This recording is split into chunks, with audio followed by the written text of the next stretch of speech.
Il faisait chaud, très chaud, dans cette terre bénie de la Mecque. C'était l'année du pèlerinage d'adieu.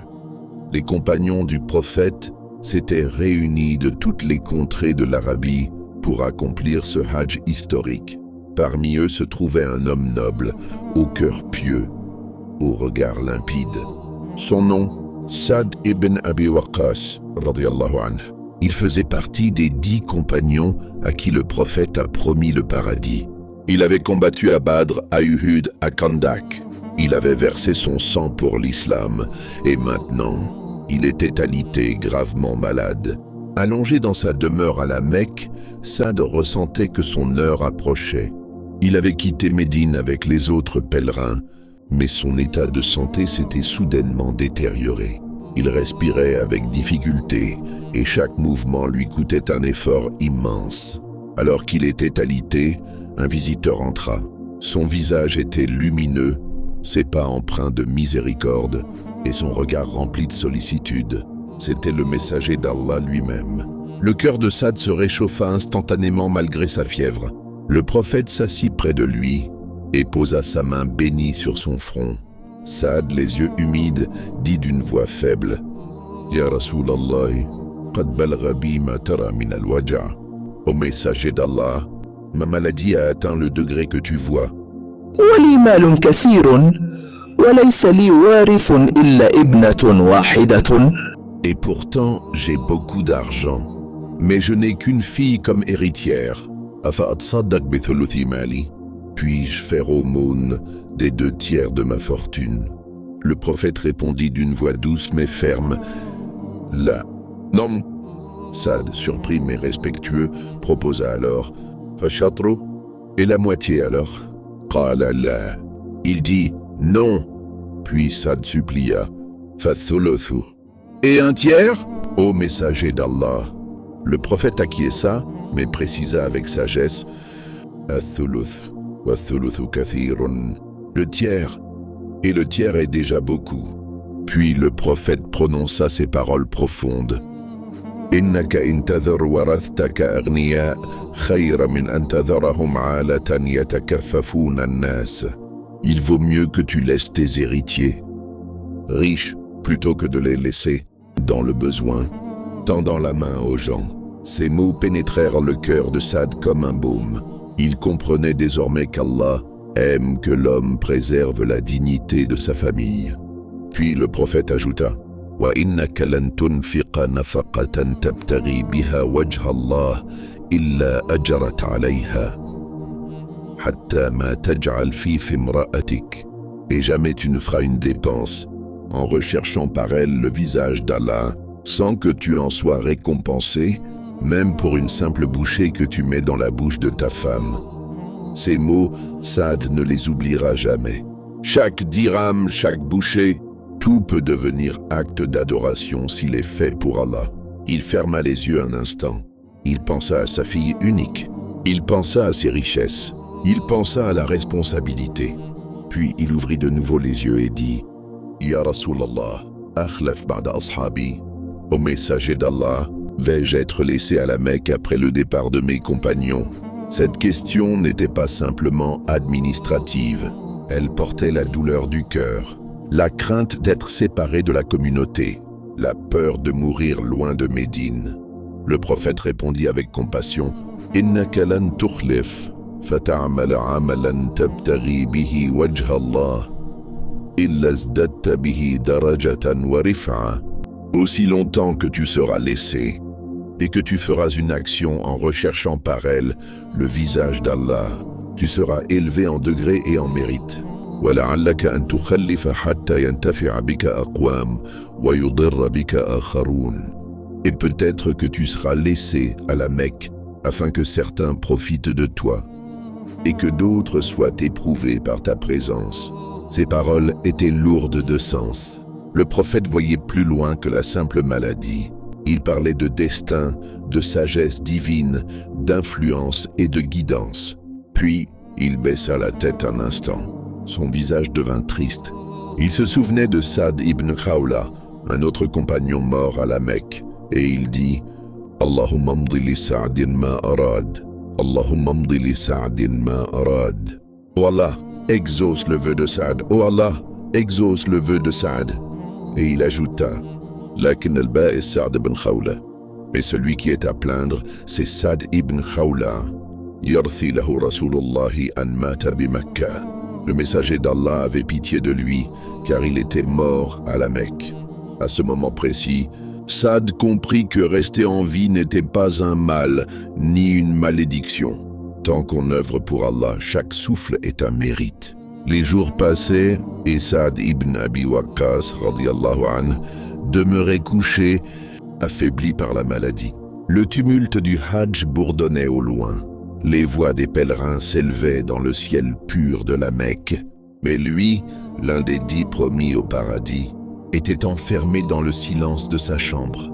Et pourtant, ce n'était pas un silence de désespoir, non. C'était le silence de la réflexion, de la soumission, de la connexion avec Allah. Allongé sur sa couche, il se remémorait les grandes étapes de sa vie. Il se souvenait du jour où il avait entendu parler de Muhammad pour la première fois. Il avait à peine 17 ans quand il avait accepté l'islam, un âge où beaucoup sont insouciants, mais lui avait déjà un cœur mûr et lucide. Il se souvint de cette fameuse nuit où il avait fait couler les premières gouttes de sang pour l'islam. Il était le premier à tirer une flèche dans le sentier d'Allah, et le prophète avait dit ce jour-là, Armi Sa'dun, fidaka abi wa ummi. Ira, ô Saad, que mon père et ma mère soient sacrifiés pour toi.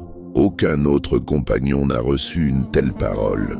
Le cœur de Saad en frémissait encore. Il revoyait Badr, le champ de la vérité, où Allah avait distingué ses serviteurs fidèles. Il revoyait Uhud, la douleur, les blessures, le sang. Il se souvenait de la main du prophète levée au ciel, priant pour la victoire. Il se souvenait avoir tenu l'arc avec la force de 10 hommes. Il se souvenait de ses doigts qui saignaient, de ses flèches qui fusaient, et de la voix du messager répétant « Allahumma saddid ramyata, Allahumma ja'al sihamahu sa'iba » « Oh Allah, dirige ses tirs. Oh Allah, fais que ses flèches atteignent leur cible. » Chaque souvenir ravivait sa foi. Et pourtant, aujourd'hui tout son corps était faible, mais son cœur, lui, battait plus fort que jamais. Un jour, alors qu'il était alité, sa fille entra doucement dans la pièce. Elle s'assit près de lui, ses yeux pleins d'inquiétude. Il lui caressa les cheveux et dit « Ya buniyya, ma ana illa abdun bayna yaday rabbi, in sha'a ahyani, wa in sha'a tawaffani. » Ô ma fille, je ne suis qu'un serviteur entre les mains de mon Seigneur. S'il le veut, il me laissera vivre. S'il le veut, il me reprendra. Elle pleura et posa sa tête contre sa poitrine. Puis il leva les yeux au ciel et murmura « Allahumma in kunta abqaytani, faj'al baqa'i khayran li, wa in tuwaffaytani, fakhtum li bi khayr. » Ô Allah, si tu me laisses en vie, fais que ce soit un bien pour moi. Et si tu me reprends, fais que ma fin soit la meilleure. Ces mots furent répétés dans la maison, comme une invocation que toute la famille apprit à réciter. Le lendemain, un autre compagnon vint lui rendre visite. C'était Abd al-Rahman ibn Auf, radiyallahu anhu, un autre des 10 promis au paradis. Il s'assit à ses côtés, prit sa main et lui dit « Ya Sa'd, innaka min as-sabiqin, wa min al-mujahidin, wa min al-mubashirin bil-jannah, fathbit wasbir. » Ô Sa'd, tu es parmi les premiers à avoir embrassé l'islam, parmi les combattants pour Allah, parmi ceux à qui le paradis a été promis. Tiens bon et sois patient. Sa'd sourit faiblement et répondit « Alhamdulillahi alladhi ja'alna min ummati Muhammad. » Louange à Allah qui nous a fait membres de la communauté de Muhammad. Les deux hommes restèrent ensemble un long moment en silence, puis en dhikr. Ils évoquaient les versets du Coran et les hadiths du prophète. Et Sa'd dit à son frère « Ama ana lana an nashtaqa ila liqa'illah. » N'est-il pas temps pour nous d'aspirer à rencontrer Allah? فإن المؤمن إذا مرض وجد لذة الذكر وارتفعت عنه غشاوة الغفلة. Car lorsque le croyant tombe malade, il goûte à la douceur de l'invocation et le voile de la distraction se lève. La nuit suivante, Saad fit un rêve qui allait changer son cœur à jamais. Il vit le prophète dans un jardin immense rempli de lumière. Le prophète lui tendait la main et disait « Ya Saad, lam yahin waqtuka ba'd, inna fil ardi amalan yantadhiruka » « Oh Saad, ce n'est pas encore ton heure. Il y a sur terre une mission qui t'attend. » À son réveil, il se sentait plus léger. Ses douleurs avaient diminué. Il se redressa un peu sur sa couche. Il demanda de l'eau, puis récita « Alhamdulillah alladhi radda ilayya afiyati » Louange à Allah qui m'a rendu ma santé. Les jours passèrent, et contre toute attente, son état s'améliora. Les médecins de la ville furent étonnés. Les gens parlaient d'un miracle, mais Saad savait, ce n'était pas un hasard. وَمَا كَانَ لِنَفْسٍ أَن تَمُوتَ إِلَّا بِإِذْنِ اللَّهِ كِتَابًا مُؤَجَّلًا. Nulle âme ne peut mourir si ce n'est avec la permission d'Allah, à un terme fixé. Surat Al-Imran 3:5. Il remercia Allah en prosternation. Il promit de faire de sa guérison un nouveau départ. Et effectivement, Saad ibn Abi Waqqas radiyallahu anh vivra encore de longues années. Il participera à l'expansion de l'islam en Perse. Il sera le commandant de l'armée à Qadisiyya, l'une des plus grandes victoires de l'islam. Il établira la justice à Koufa et construira l'une des premières mosquées de la ville. Et jusqu'à la fin de sa vie, il gardera précieusement une petite boîte contenant des flèches. Il disait هذه سهام بدر بها نصرت وبها ألقى ربي. Ce sont les flèches de Badr. Par elles, j'ai été soutenu, et avec elles, je rencontrerai mon Seigneur. Après sa miraculeuse guérison à la Mecque, Saad ibn Abi Waqqas radiallahu anh, retrouva peu à peu ses forces. Chaque pas était un combat, chaque souffle un cadeau. Mais désormais, il savait. Il avait compris que sa mission sur cette terre n'était pas encore achevée. Il leva les yeux vers le ciel et dit « Allahumma ja'ali baqa'i fi dunya ziyadatan fi ta'a, wa la taj'alni min al-ghafilin » Ô Allah, fais que mon séjour sur terre soit un accroissement en obéissance et ne me compte pas parmi les insouciants. Quelques semaines plus tard, une caravane se mit en route vers Médine. Parmi les voyageurs, Saad ibn Abi Waqqas radiyallahu anhu, amaigri mais résolu. Son retour à Médine fut accueilli avec joie par les compagnons. Umar ibn al-Khattab radiyallahu anhu le serra dans ses bras et lui dit « Alhamdulillahi alladhi raddaka ilayna saliman, fa inna wallahi nuhibbuka fillah » Louange à Allah qui t'a ramené sain et sauf. Par Allah, nous t'aimons pour Allah. Saad répondit avec émotion. Jazakallahu khayran ya Umar, fa inna al-hubba fillahi la yadi'u 'inda Allah. Qu'Allah te récompense, ô Umar, car l'amour en Allah ne se perd jamais auprès d'Allah. À Médine, il reprit une vie simple. Il priait à la mosquée du prophète, participait au conseil et instruisait les jeunes compagnons. Mais dans son cœur brûlait une aspiration, propager l'islam au-delà des frontières de l'Arabie. Puis vint l'époque du califat de Umar ibn al-Khattab, radiyallahu anhu. Le monde changeait. Les armées musulmanes avançaient en Syrie, en Irak, en Perse, et les besoins en commandants pieux, compétents et justes se faisaient sentir. C'est alors que Umar fit venir Saad et lui dit « Ya Saad, inni araka ahlan liqiyadati al-juyush, wa qad ikhtaraka Allah lima huwa khayr. » Ô Saad, je te vois digne de diriger les armées. Allah t'a choisi pour un grand bien. Et ainsi, Saad ibn Abi Waqqas devint le commandant suprême de l'armée musulmane envoyée contre l'empire perse. Avant de partir, il se rendit à la mosquée du prophète.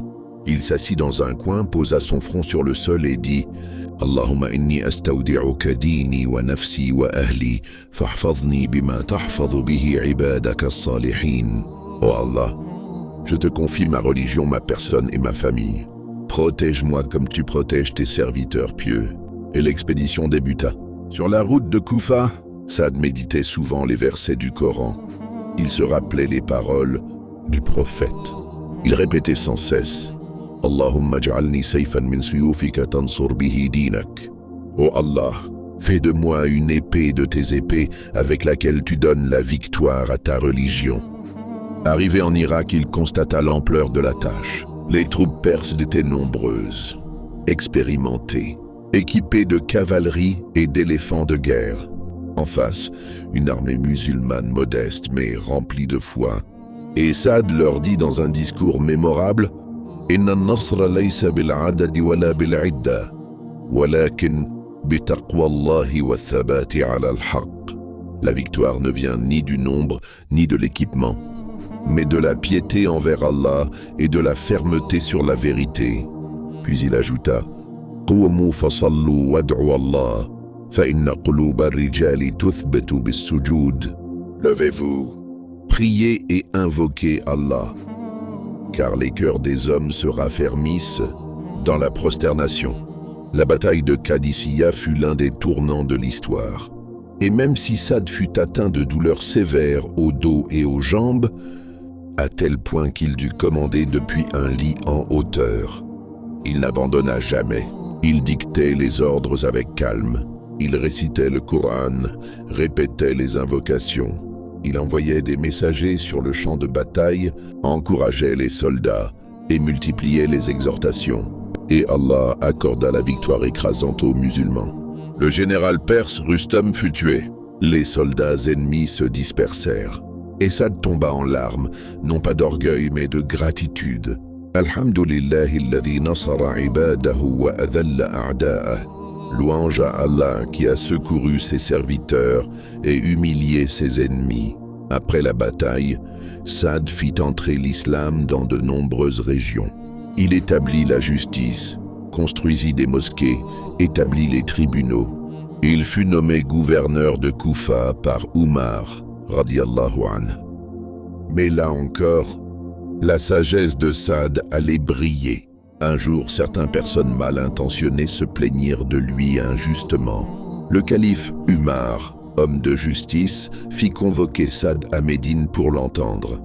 Quand il arriva, Umar l'interrogea. « Ô Saad, on m'a rapporté que tu ne juges pas avec équité, que tu ne pries pas correctement avec les gens. » Saad, sans s'énerver, leva les mains au ciel et dit « Allahumma in kana kadhiban fa'atalla umrahu wa adama faqrah wa arradahu lil fitan. » Ou Allah, si cet homme ment, prolonge sa vie, fait qu'il vive dans la pauvreté et expose-le aux épreuves. Et effectivement, ce diffamateur vécut très longtemps, dans la misère et dans les troubles.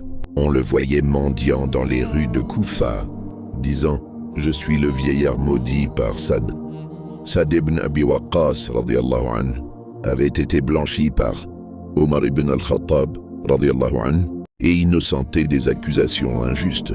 Le calife le connaissait trop bien pour douter de lui. Mais malgré cette reconnaissance, Saad demanda à être déchargé de ses fonctions de gouverneur de Koufa. Il voulait revenir à la simplicité, à la discrétion, à la proximité avec Allah. Il retourna donc à Al-Aqiq, une région paisible près de Médine. Là-bas, il construisit une demeure humble, entourée de palmiers, de champs et de silence. C'est dans cet endroit retiré que le grand compagnon, qui avait commandé des armées, ouvert des territoires et était parmi les 10 promis au paradis, décida de passer ses jours restants dans l'adoration. Chaque matin, il se levait avant l'aube. Il faisait ses ablutions dans l'eau fraîche du puits, puis priait longuement, les mains tendues vers le ciel. Allahumma ja'al akhira kalami min ad-dunya la ilaha illallah. Oh Allah, fais que ma dernière parole sur cette terre soit « Il n'y a de Dieu qu'Allah ». Il méditait longuement sur le Coran. Il enseignait les jeunes de Médine. Et souvent, des visiteurs venaient de loin pour l'écouter raconter les moments précieux qu'il avait passés avec le prophète. Un jour, son fils Amir lui dit « Ya abati, laqad ra'aytuka tabki fi salatik, fama alladhi yuharriku qalbak » Oh mon père, je t'ai vu pleurer pendant ta prière. Qu'est-ce qui émeut autant ton cœur? Saad sourit et répondit « Ya bunayya, idha tadhakkartu wajha rasulillah, tadhakkartu al-jannata wan-nar, fasala dam'i » Ô mon fils, quand je me rappelle le visage du messager d'Allah, je pense au paradis et à l'enfer. Et mes larmes coulent. Il ajouta wa kayfa la abki wa ana sami'tu an-nabiyya yaqulu li fadaka abi wa ummi. Et comment ne pas pleurer alors que j'ai entendu le prophète me dire que mon père et ma mère soient sacrifiés pour toi. Chaque mot, chaque souvenir de son bien-aimé prophète était pour lui un trésor, un feu dans son cœur, une lumière dans son âme. Puis, un jour, un jeune homme vint le voir et lui demanda « Ya Saad, hal haqqan bisharraka Rasulallah bil Jannah » Ô Saad, est-il vrai que le prophète t'a annoncé le paradis? Saad répondit avec modestie « Naam, walakinni la arkinu ila dhalik, fallahu a'lamu bima yakhtimu li. » Oui, mais je ne me repose pas sur cela, car Allah seul sait comment sera ma fin. Il poursuivit « Inni akhafu an uftan, wa arju an yukhtima li bi khayr. » Je crains d'être éprouvé et j'espère une bonne fin.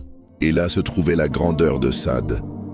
Malgré les promesses, malgré les mérites, malgré les victoires, son cœur restait tremblant, humble, conscient de l'immensité d'Allah. Il vivait dans le dhikr, dans la lecture du Coran, dans l'invocation discrète et sincère.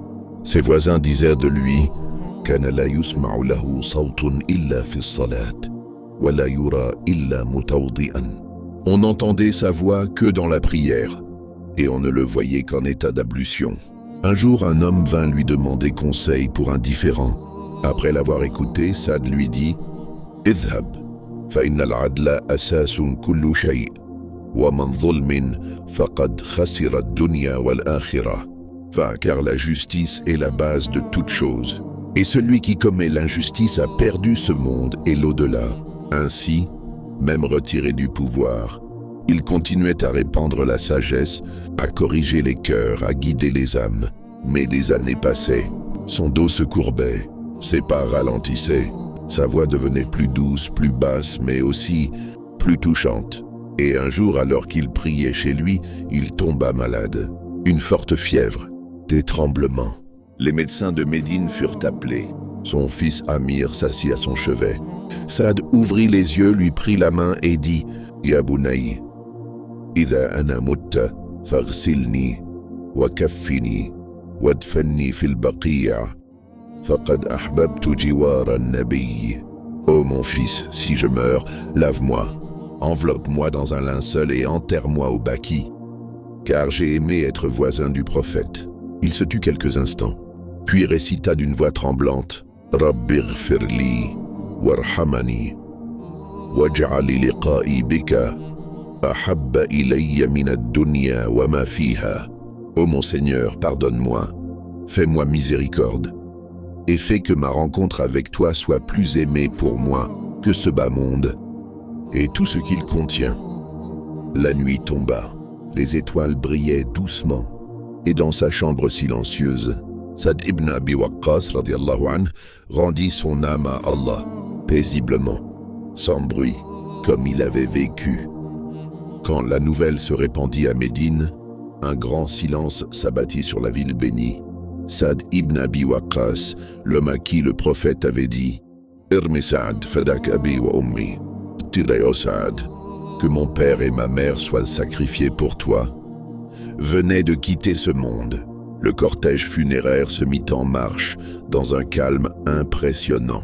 Des milliers de personnes sortirent, hommes, femmes, enfants, tous avec des larmes aux yeux. Il fut lavé selon la sunna, enveloppé dans un linceul blanc. Son visage paisible laissait paraître une lumière que même la maladie n'avait pu effacer. Avant l'enterrement, son fils Amir s'adressa au présent et dit « Hada abi, ahadul asharatil mubashirin bil jannah, wa awwalu man rama bi sahmin fi sabilillah, wa ahadu du'atil islam al awail. » Voici mon père, l'un des 10 promis au paradis. Le premier à avoir tiré une flèche dans le sentier d'Allah et un des premiers à avoir appelé à l'islam.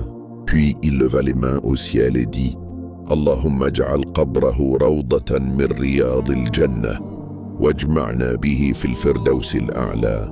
Ô Allah, fais de sa tombe un jardin parmi les jardins du paradis et réunis-nous avec lui au Firdaus al-A'la.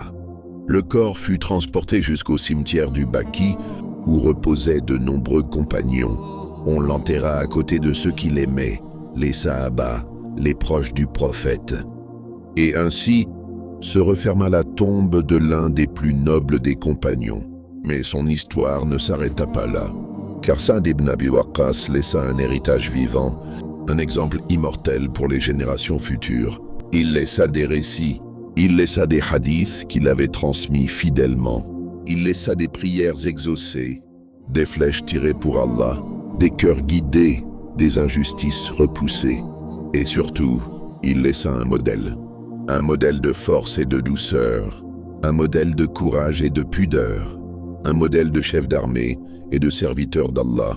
Un jour, un jeune homme vint voir Al-Hassan al-Basri et lui dit « Ya Imam, man huwa a'zamul mujahidina ba'da al-khulafa » Ô Imam, qui est le plus grand des combattants après les califes? Il répondit sans hésitation « Saad ibn Abi Waqqas, radiyallahu anhu, فإنه قاتل بسيفه وقلبه ولسانه. » Saad ibn Abi Waqqas, qu'Allah l'agrée, car il a combattu avec son épée, son cœur et sa langue.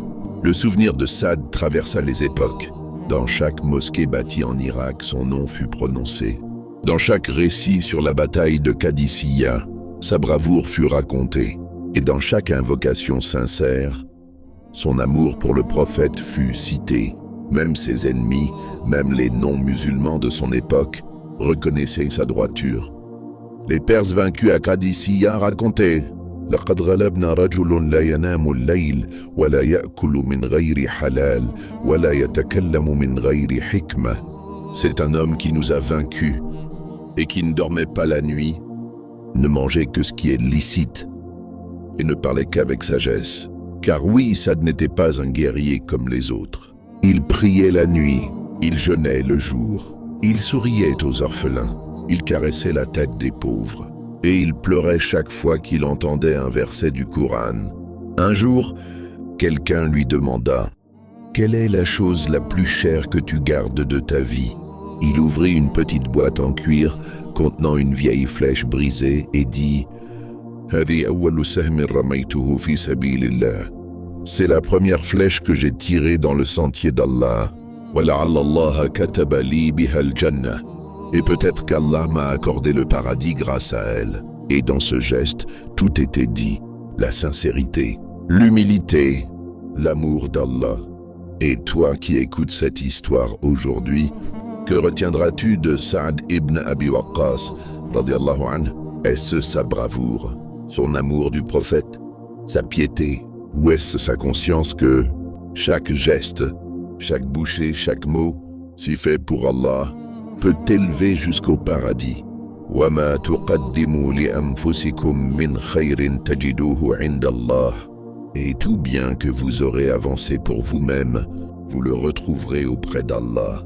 Surat Al-Baqarah 2:10. Malgré la maladie, malgré les douleurs, Saad, radiyallahu anhu, vivait ses derniers jours avec dignité, entouré de ceux qui l'aimaient et priaient pour lui. Son cœur était rempli de confiance en Allah et d'espérance en sa miséricorde.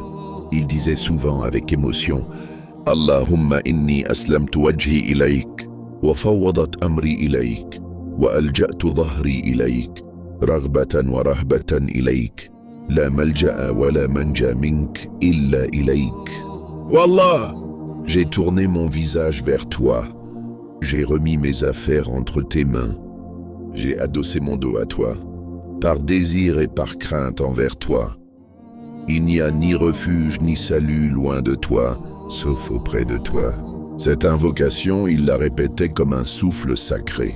Le temps du départ. Saad ibn Abi Waqqas, radiyallahu anhu, l'un des 10 premiers au paradis, avait vécu une vie exemplaire. Il était l'un des rares compagnons à être mort naturellement à un âge avancé. Alors que la majorité des 10 furent martyrs. À sa mort, Les musulmans pleurèrent un homme d'honneur, de foi et de grandeur. Radiyallahu an Sa'd ibn Abi Waqqas wa jama'na bihi fi jannatin na'im. Qu'Allah soit satisfait de Sa'd ibn Abi Waqqas et qu'il nous réunisse avec lui dans les jardins du délice. Sa'd, un modèle pour les générations futures. Il laissait derrière lui un exemple inégalé. Il fut le premier à tirer une flèche pour l'islam. Il participa à Badr, Uhud, la bataille du Fossé et toutes les campagnes majeures. Il fut le commandant de l'armée à Qadisiyah, où il mena la victoire sur les Perses. Il fut le dernier survivant des 10 promis au paradis. Son nom brillera à jamais parmi les étoiles de l'histoire. Conclusion globale. Et toi, cher auditeur, que retiens-tu de cette histoire? Ne laisse pas les douleurs, les pertes ou les maladies t'éloigner de ton Seigneur. Souviens-toi de Sa'd, malade, affaibli, questionnant le messager, mais toujours animé d'une foi inébranlable. Fasabrun jamil wallahu al-musta'an. Une belle patience, et c'est Allah dont le secours est à implorer. Yusuf 12:1. Appel final à l'action pour ta vidéo, facultatif. Si tu as été touché par cette histoire, abonne-toi pour d'autres récits puissants des compagnons. Radiyallahu anhum. Laisse un like pour soutenir cette chaîne et partager ce trésor spirituel. Partage cette vidéo à ton entourage. Tu seras peut-être la cause de la guidance de quelqu'un.